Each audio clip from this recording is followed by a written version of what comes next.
Champions league T20 tournament September 2026ல இருந்து திரும்பியும் ஸ்டார்ட் ஆக போகுது அப்படின்ற அப்டேட் கிடைச்சிருக்கு. அண்ட் ஃபேன்ஸ் எல்லாருமே சாம்பியன்ஸ் லீக் T20யோட ஃபார்மேட் எந்த மாதிரி இருக்கும் அப்படின்ற ஒரு கொஸ்டினோட பாத்தீங்கன்னா இருக்காங்க.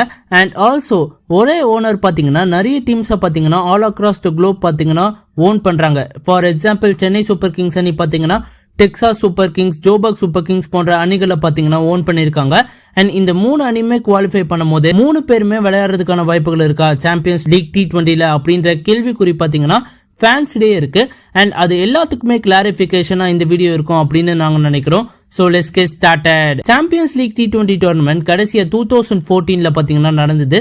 ஏன் சாம்பியன்ஸ் லீக் T20 டோர்னமெண்ட் 2014க்கு அப்புறம் நடத்தல அப்படின்னு நம்ம பார்க்கும்போது ஃபைனான்சியல் கிரைசிஸ் மற்றும் வியூவர்ஷிப் காரணமாக தான் பாத்தீங்கன்னா இந்த பர்டிகுலர் டோர்னமெண்ட் நடைபெறல. பட் ஒரு சில கிரிக்கெட்டிங் போர்ட்ஸ் பாத்தீங்கன்னா அதுக்கு எப்படி ரியாக்ட் பண்ணிருக்காங்க அப்படின்னு நம்ம பார்க்கும்போது champions league T20 tournament way before the time start பண்ணிருக்கோம், அதுதான் அதோட தோல்விக்கான முக்கியமான காரணம் அப்படின்றத ஸ்டேட் பண்ணிருக்காங்க.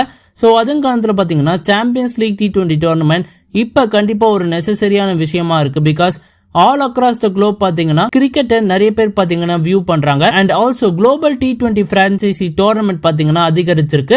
சோ இதுல இருந்து சாம்பியனா யார் வருவாங்க அப்படின்ற கேள்விக்குறியும் பாத்தீங்கன்னா ஃபேன்ஸிலே இருக்கு. அண்ட் ரீசெண்டா கிரிக்பஸ் பாத்தீங்கன்னா ஒரு ஆர்டிக்கலை வெளியிட்டிருக்காங்க. சோ அதன்படி பாத்தீங்கன்னா BCCI, cricket Australia, cricket England மற்றும் சவுத் ஆப்பிரிக்கா கிரிக்கெட் தான் இந்த பர்டிகுலர் டோர்னமெண்டோட ஸ்ட்ரக்சரை டிசைட் பண்ணுவாங்க அப்படின்றத பாத்தீங்கன்னா ஸ்டேட் பண்ணிருக்காங்க. இந்த பர்டிகுலர் டோர்னமெண்ட் 16 டீம் டோர்னமெண்டா இருக்கிறதுக்கான வாய்ப்புகள் அதிகபட்சமாவே இருக்கு. அண்ட் எங்களுக்கு தெரிஞ்ச 4 குரூப்ஸா பாத்தீங்கன்னா பிரிச்சிருவாங்க. ஈச் டீம் பாத்தீங்கன்னா 3 லீக் மேட்சஸ் விளையாடணும். அண்ட் அவங்க குரூப்ல யார் டாப் 2 பினிஷ் பண்றாங்களோ அவங்க பாத்தீங்கன்னா குவார்டர் ஃபைனல் விளையாடுவாங்க. அண்ட் குவார்டர் ஃபைனல்ல வின் பண்றவங்க செமிஃபைனல், அண்ட் செமிஃபைனல்ல வின் பண்றவங்க ஃபைனல், அண்ட் இவென்ச்சுவலி வின்னர் பாத்தீங்கன்னா டிசைட் பண்ணலாம். சோ இது மாதிரி தான் ஃபார்மேட் இருக்கும் அப்படின்னு எங்களோட கருத்து. அண்ட் ஆல்சோ எந்தெந்த லீக்ல இருந்து எந்தெந்த டீம்ஸ் செலக்ட் ஆகிறதுக்கான வாய்ப்புகள் இருக்கு அப்படின்னு நம்ம பார்க்கும்போது கண்டிப்பா இந்தியன் பிரீமியர் லீக்ல இருந்து 4 டீம் செலக்ட் ஆகிறதுக்கான வாய்ப்புகள் இருக்கு. பிகாஸ் இந்தியன் வியூவர்ஸ் தான் பாத்தீங்கன்னா ஜெனரலி அதிகம். அண்ட் ஆல்சோ IPL டீம்ஸ் நிறைய வரது மூலியமா வியூவர்ஷிப்பை பாத்தீங்கன்னா கெயின் பண்ணலாம். அண்ட் ஆல்சோ ரெவன்யூ பாத்தீங்கன்னா ஜெனரேட் பண்ணலாம். சோ அதன் காரணத்துல IPL டீம்ஸ்ல இருந்து 4 டீம்ஸ் வர்றதுக்கான வாய்ப்புகள் இருக்கு. அண்ட் BPL, SA20, 100 போன்ற டோர்னமெண்ட்ல இருந்து 2 டீம்ஸ் வர்றதுக்கான வாய்ப்புகள் இருக்கும் அப்படின்னு நாங்க நினைக்கிறோம். 1 team each from the CPL, MLC, IL T20, Lanka premier league, PSL and Bangladesh premier லீகா இருக்கிறதுக்கான வாய்ப்புகள் அதிகபட்சமாவே இருக்கு அப்படின்னு எங்களோட கருத்து. சப்போஸ் BCCI PSL இருந்து டீம்ஸ் அலோவ் பண்ண வேணாம் அப்படின்னு பிலீவ் பண்ணா நியூசிலாந்துல ஒரு லோக்கல் T20 டோர்னமெண்ட் நடைபெறுது.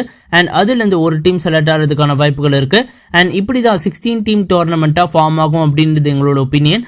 அண்ட் இந்த மாதிரியான ஃபார்மேட்ல டோர்னமெண்ட் அமைஞ்சா கண்டிப்பா வியூவர்ஸ்க்குமே சரி இல்லனா ரெவன்யூ ஜெனரேட் பண்றதுலயா இருக்கட்டும் கண்டிப்பா பாசிட்டிவான விஷயம் நடைபெறதுக்கான வாய்ப்புகள் அதிகபட்சமாவே இருக்கு. கண்டிப்பா IPL மாதிரியான லீக் சாம்பியன்ஸ் லீக் T20க்கு நிறைய ரெவன்யூவை ஜெனரேட் பண்ணி கொடுக்கும். சோ அதன் காரணத்துல IPL டீம்ஸ் மேக்சிமமா இருக்கிறதுக்கான வாய்ப்புகள் இருக்கு. அண்ட் ஆல்சோ ஒரு சில டீம்ஸ் பாத்தீங்கன்னா ஆல் அக்ராஸ் த குளோப் பாத்தீங்கன்னா பிரான்சைசியை பாத்தீங்கன்னா ஓன் பண்றாங்க. சப்போஸ் அது மாதிரியான சிச்சுவேஷன் வந்ததுன்னா ஒரு team from the each owner தான் இந்த பர்டிகுலர் டோர்னமெண்ட்டை பார்ட்டிசிபேட் பண்ண முடியும் அப்படின்ற ரூலை பாத்தீங்கன்னா கொண்டு வரதுக்கான வாய்ப்புகள் இருக்கு. Suppose Texas super Kings, Joburg super Kings, Chennai super Kings 3 டீமுமே அந்த எலிஜிபிலிட்டி கிரைட்டீரியாவும் ஃபுல்ஃபில் பண்ணிட்டாங்க அப்படின்ற பட்சத்துல 3 டீம் வந்து ஏதாவது ஒரு டீம் தான் சாம்பியன்ஸ் லீக் T20 டோர்னமெண்ட்டை விளையாடுறதுக்கான வாய்ப்பை கொடுப்பாங்க அப்படின்றது எங்களோட கருத்து. சோ வரவிருக்கிற நாட்கள்ல தான் தெரியும் எந்த மாதிரியான ரூல்ஸ் அண்ட் ரெகுலேஷனோட சாம்பியன்ஸ் லீக் T20 டோர்னமெண்ட் நடைபெற போகுது அப்படின்னு. சோ கைஸ் உங்களோட ஒப்பீனியன் என்ன? சாம்பியன்ஸ் லீக் T20 டோர்னமெண்ட் திரும்பியும் ரிட்டர்ன் ஆகிறத பத்தி நீங்க என்ன நினைக்கிறீங்க அப்படின்னு மறக்காம கமெண்ட் பாக்ஸ்ல கமெண்ட் பண்ணுங்க. அண்ட் இந்த வீடியோ பிடிச்சா லைக் ஷேர் பண்ணுங்க. And more importantly Tamil updates plus city சேனலுக்கு மறக்காம சப்ஸ்கிரைப் பண்ணுங்க நண்பா.